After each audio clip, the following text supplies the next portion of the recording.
नमस्कार। आज म यहाँहरुमाझ असल नागरिकका प्रमुख गुणहरू प्रस्तुत गर्न गइरहेको छु। सुनेर साथ दिनुहुन्छ भन्ने आशा र अपेक्षा पनि लिएको छु। पहिलो रहेको छ कानुनको पालक, दोस्रो देशप्रेमी, जिम्मेवार, नैतिक र इमानदार, दयालु र सहयोगी, पर्यावरण प्रेमी, समानता र न्यायमा विश्वास गर्ने, सजग र सचेत, सकारात्मक सोच र सहनशीलता, देश विकासमा सहभागी।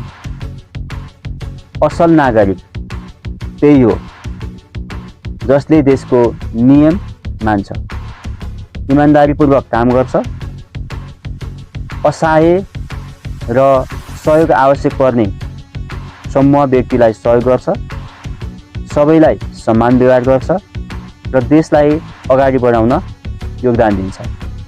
धन्यवाद।